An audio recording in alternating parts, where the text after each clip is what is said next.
Have you ever walked away from a conversation feeling like your soul had been quietly sucked dry? You didn't fight. You didn't cry. But somehow you felt smaller, confused, and emotionally tired. Maybe it was a partner, a parent, a friend, someone close, someone who made you feel like you were the problem.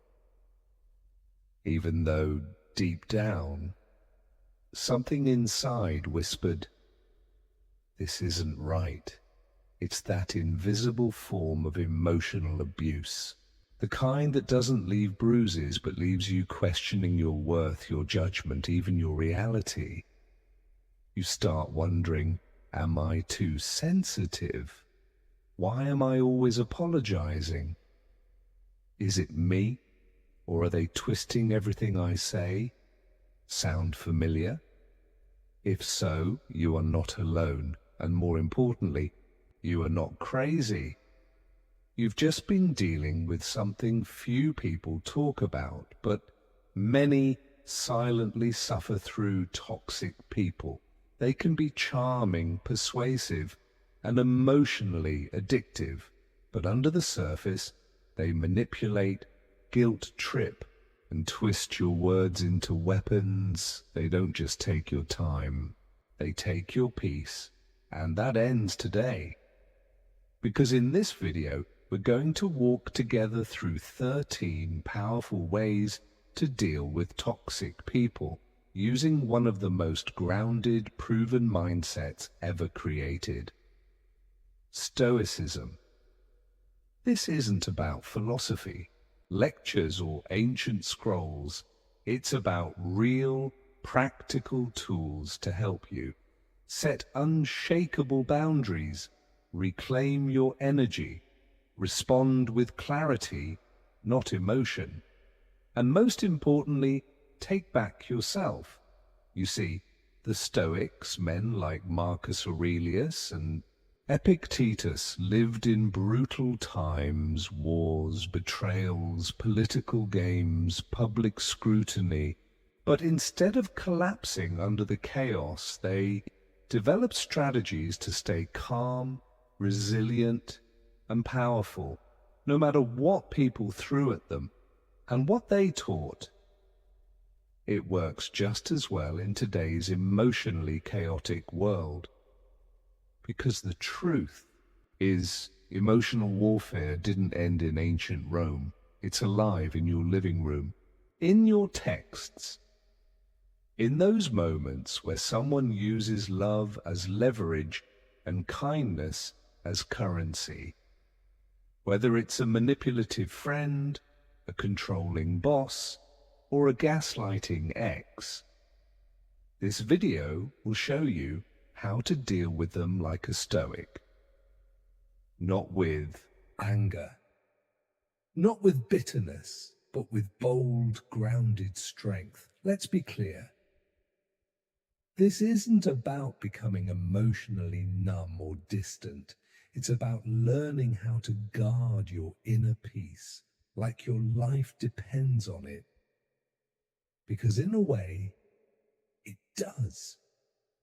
Your peace is what helps you think clearly, love deeply, create freely, sleep soundly, and you deserve to protect it from those who chip away at it little by little under the disguise of caring.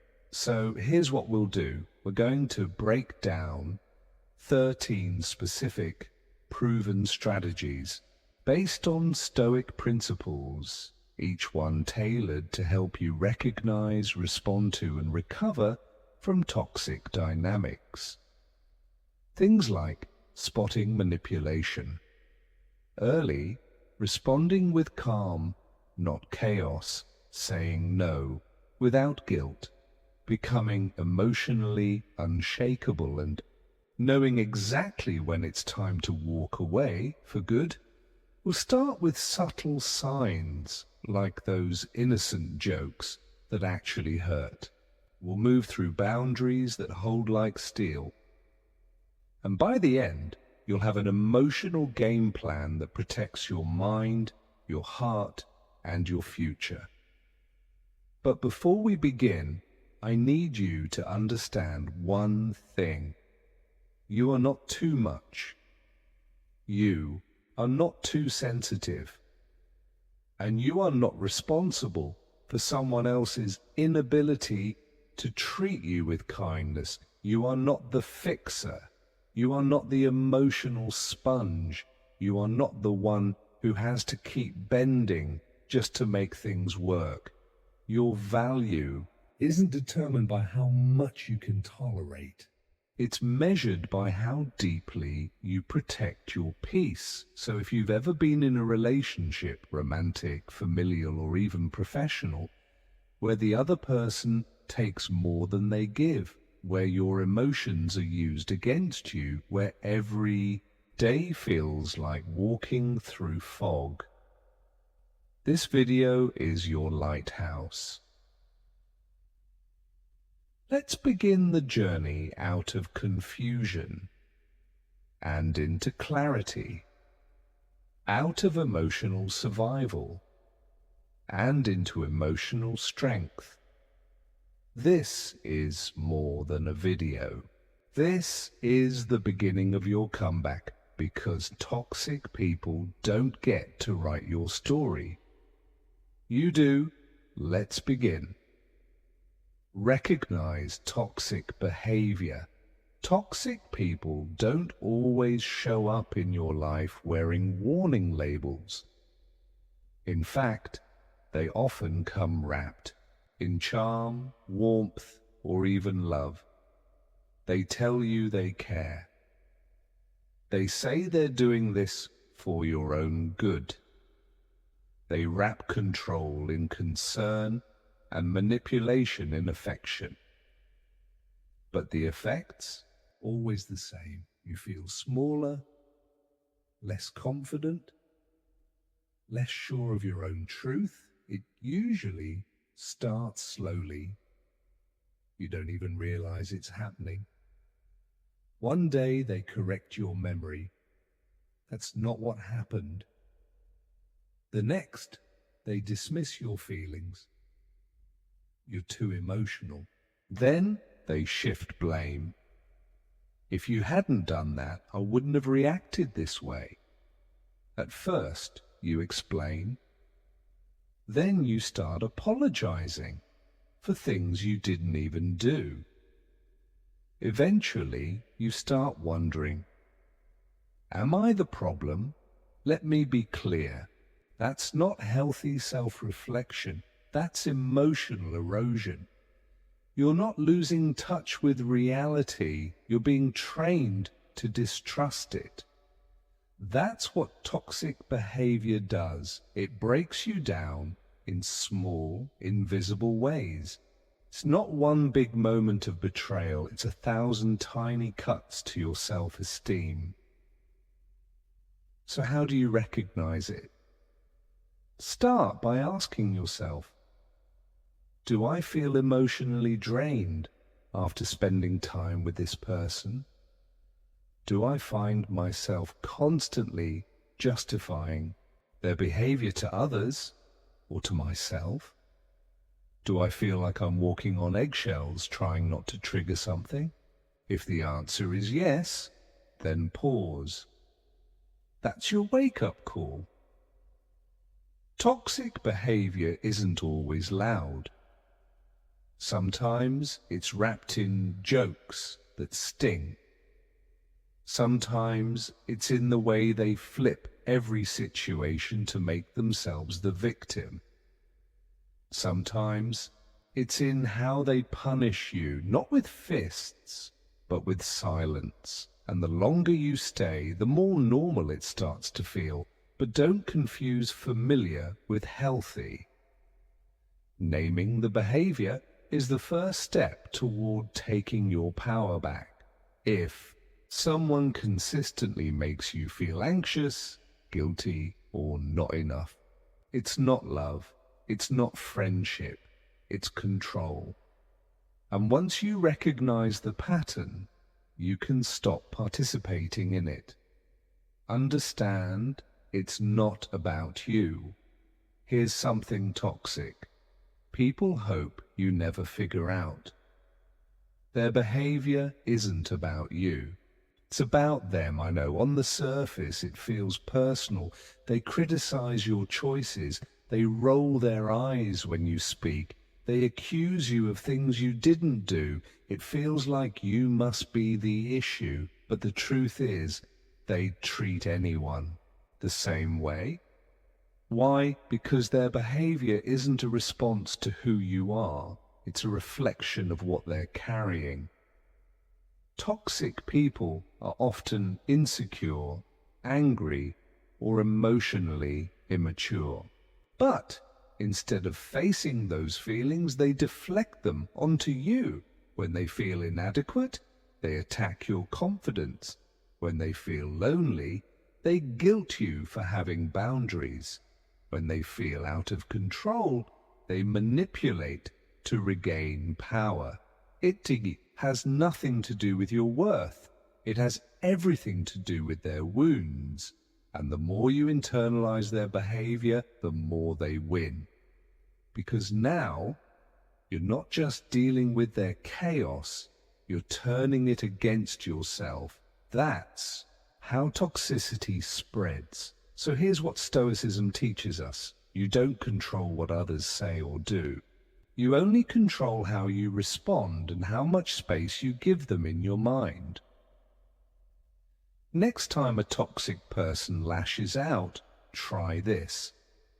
Don't ask, "What's wrong with me?" Ask, "What's going on inside them that made this their reaction?" That small mental shift, it can save your sanity. Because once you stop personalizing their pain, you stop letting it define you. You stop being a sponge and start being a shield. This isn't detachment. This is wisdom. You're not here to absorb their dysfunction. You're here to protect your peace. Set clear boundaries. Now that you've recognized toxic behavior and refused to take the blame, it's time to draw the line. And I don't mean a vague, polite suggestion. I mean a boundary, sharp, clear, firm. Toxic people hate boundaries. Why? Because boundaries limit their control. They want access to your time, your energy, your emotions, on their terms. And when you stop handing it over, they panic. They might say, "Wow, you've really changed. Why are you being so distant?" I guess you just don't care anymore. That's manipulation. They're not upset that you set a boundary. They're upset that they can't violate it. Here's what a boundary sounds like. "I'm not available for this conversation right now. That tone is not acceptable. If you continue speaking to me like that, I'm going to leave. No, no explanation, no debate, no guilt, just your truth, delivered with calm confidence." Will they push back? Absolutely. They might escalate, guilt trip, or even lash out. That's when you hold the line, because boundaries aren't about changing them. They're about protecting you. And if someone leaves your life because of a healthy boundary, they were never there for the healthy version of you. Setting boundaries is not rejection. It's self-respect. It's saying, "My peace matters." It's saying, "I will no longer shrink to fit your chaos." You don't have to yell. You don't have to justify. You just have to stand. And every time you do, you teach people how to treat you. More importantly, you remind yourself how to honor your own worth. 4. Master the art of non-reaction. Toxic people feed off chaos. They don't just enjoy conflict, they thrive on it. And you know what gives them the most power? Your reaction. The more you defend, explain, or explode, the more they feel in control. They push your buttons not because they want resolution, but because they want a reaction. Anger, tears, panic, guilt, they're all currency for a toxic person. The more emotionally charged you become, the more control you hand over. But what if you stopped giving them that reaction? Imagine this. They say something cruel, meant to sting.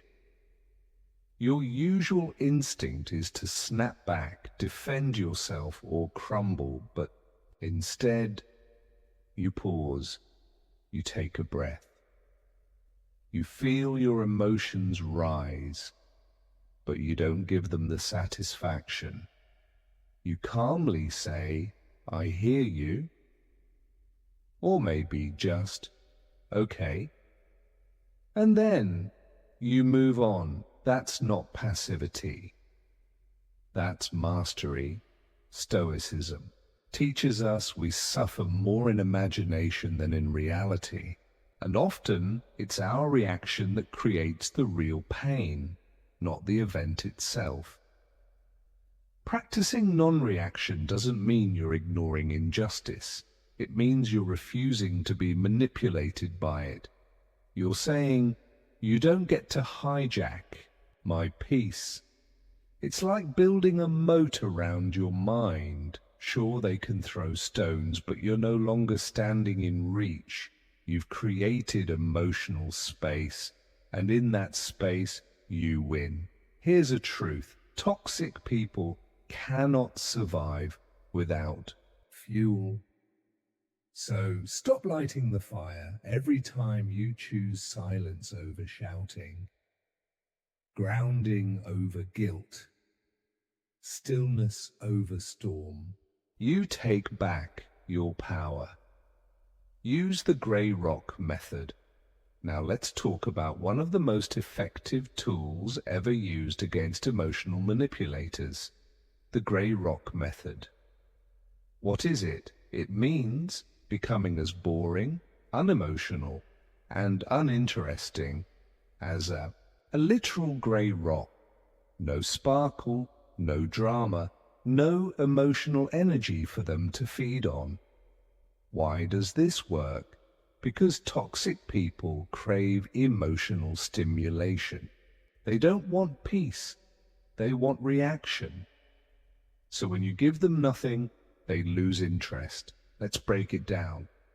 They text you something outrageous, baiting you to react. Instead of sending a long response or defending yourself, you say, "Noted. Okay, I'm busy." They escalate, try harder, push louder. But you stay neutral, flat, unmoved. You are a rock. Grey rock isn't about being fake, it's about being unavailable. Unavailable to their games, unavailable to their chaos, unavailable to their emotional manipulation. Now be prepared. At first, they'll ramp things up. Toxic people hate losing control. They may lash out harder, try new tactics. That's normal. Means it's working, because what they're really upset about is the fact that you've stopped being predictable. You're no longer dancing to their beat. You've cut off their supply, and when you go grey rock long enough, they'll either back off or find someone else to manipulate. Let them. Because if being boring protects your peace, be the most uneventful rock in the quarry. Apply the broken record technique. Now, what if they don't give up? What if they keep pressing you over and over, hoping to wear you down? That's where the broken record technique comes in. It's simple, it's powerful, and it's one of the best tools to shut down emotional pressure. Here's how it works. Instead of debating, instead of explaining, instead of justifying your decision, you pick one calm, clear phrase and you repeat it like a broken record. Example, they say, "Why won't you help me?" After everything I've done for you, you say, "I'm not available for that." They say, "So you're just going to abandon me now?" You say, "I'm not available for that." They say, "You've changed. You're cold." You say, calmly, kindly, "I'm not available for that." That's it. No drama, no emotional investment, just steady, unshakable repetition. Why does it work? Because toxic people depend on your emotional engagement. The more you explain, the more they twist. The more you defend, the more they attack. But when you stay grounded and repeat your truth, they lose their grip. They realize this person can't be pushed anymore. And eventually they'll stop pushing. The broken record isn't just a technique. It's a boundary you reinforce with words. It's saying, "I value my energy too much to spend it here." And the beauty of it, it works everywhere. With a toxic boss, a manipulative family member, a controlling ex. You don't need to argue. You just need to hold your ground. Limit exposure to toxic people. Let's be honest, some people are just bad for your soul. You might love them, you might have history, but every interaction leaves you feeling smaller, stressed, and emotionally bruised. Toxic people don't need to scream or swear to drain you. Sometimes all it takes is a sigh, an eye roll, or one of those perfectly timed guilt trips. "After everything I've done for you, you really do this?" Sound familiar? You are not obligated to suffer for the sake of keeping someone else comfortable. Limiting exposure doesn't mean you hate them. It doesn't mean you're cruel. It means you love yourself enough to create space between you and someone who hurts you. And that space, that's where healing begins. It might look like spending less time in their presence, keeping conversations short and purposeful, avoiding sensitive topics that always end in conflict, choosing not to answer every call, every message. If it's a coworker, it could mean keeping interaction strictly professional. If it's a family member, it might mean creating firm emotional distance. Even if physical distance isn't possible, you can still be polite, still be respectful, but you are not responsible for managing their feelings. You are responsible for protecting your peace. And here's something powerful. The less time you spend with toxic people, the easier it becomes to see just how unhealthy the dynamic was. Because clarity lives in distance. Build your support system toxic. People love isolation. They want you to feel alone. They want you to believe that no one else understands you, that they're the only one who truly gets you. That lie keeps you stuck. The truth is, the right people are out there. People who will love you, support you, challenge you without trying to control you. But to find them, you have to look beyond the emotional fog. You have to reconnect with the people who make you feel seen, not small. Your support system can include friends who actually listen, family members who respect your boundaries, therapists, coaches, support groups, online communities of people who've walked the same road. The point is, don't isolate. Even one person in your corner can make a world of difference. When you surround yourself with emotionally healthy people, you begin to recalibrate what normal feels like.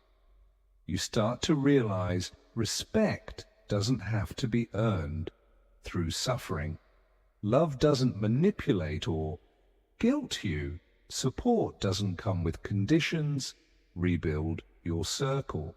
Lean into the ones who build you up. Let them remind you of your worth when you've forgotten. Because healing isn't meant to be done alone. Prioritize. Self-care. Self-care isn't a luxury. It's not a bubble bath or a day off. It's a discipline. It's waking up and choosing your peace over their chaos. It's saying no when guilt tells you to say yes. It's making time for silence, for joy, for breath. Toxic people want your attention, your energy, your time. They want you running in circles trying to please them. But what if you stopped? What if instead you took a walk instead of replying to their guilt-tripping text? Went to bed early instead of rehashing that same old argument? Journaled your feelings instead of stuffing them down to keep the peace? Every act of self-care is an act of rebellion against the toxicity that taught you to put yourself last. It says, I matter, my needs matter, and you do. So start showing up for yourself, not with grand gestures, but with small daily decisions that say, I choose me today. Because healing isn't a single moment. It's 1,000 little moments where you put yourself back together again, and you deserve every one of them. 10. Accept you cannot fix everyone. Let's make one thing very clear. You cannot fix them. No matter how patient you are, no matter how much love you give, no matter how many chances, how many late-night talks, how many explanations, you will not change someone who doesn't want to change. It's not because you didn't try hard enough. It's because they made a choice to stay the same. Toxic people often prey on fixers, empaths, givers, people who believe love can heal anything. But here's the truth. Love is not a cure. You can drown in the process of trying to save someone who doesn't even see the water. You can spend years rearranging your life around their wounds, only to be blamed for the pain you didn't cause. Stop. It is not your job to heal them. It is not your mission to be their emotional crutch. Your only responsibility is to heal yourself. Let go of the illusion that you can rescue them, and start the journey of rescuing you. T. Reframe the narrative toxic. People love to play the victim. They rewrite the story so you become the villain. They gaslight. They twist reality. They make you question what actually happened. That's why you need a powerful mental weapon, reframing. Cognitive reframing is the art of seeing things differently, of choosing a new perspective instead of I failed the relationship. Try. I stayed far longer than I should have. That was brave, but now I know better. Instead of maybe I was too sensitive, say, no, I was responding to mistreatment. My feelings are valid. Reframing lets you take the pen back. You become the narrator again, not them, because the story isn't that you were weak. It's that you were strong enough to endure what you didn't deserve, and now you're strong enough to leave it behind. Tiwa. Practice forgiveness for you, not them. This is the part most people get wrong. Forgiveness is not saying it was okay. Forgiveness is saying, I won't carry this pain one more day. You don't forgive them for them. You forgive them for you. Because while you're replaying the hurt, they're living their life. They've moved on. They're not haunted by what they did. You are, and that pain, that poison, it's not hurting them. It's hurting you. Forgiveness is you walking out of the emotional prison they built. It's unlocking the door and saying, you don't get to live in my head anymore. You're not excusing them. You're evicting them. So say it aloud. I forgive you, not because you deserve peace, but because I do. And with that, you take your power back. 3. Know when to walk away. There comes a moment where the most loving thing you can do is leave. Not out of hate, but out of self-respect, because no amount of love can survive in a relationship where you are constantly blamed, shamed, or drained. You tried, you stayed, you explained, you waited, but now it's time to stop bleeding for someone who won't. Stop cutting. Walking away is not giving up. It's waking up. You realize this isn't love. This is survival. You stop asking them to change. You stop bargaining with their potential, and you start listening to what their behavior has been screaming all along. I am not safe here, and that's your sign. Not every relationship is meant to be saved. Some are meant to teach you what you will never tolerate again. Walking away isn't weakness. It's strength. It's the moment you stop running in circles, trying to fix someone, and start walking in a straight line toward your own healing. So take the step. You don't need permission. You don't need closure. You don't even need them. To understand, you just need to go, because your future is waiting, and it looks nothing like your past.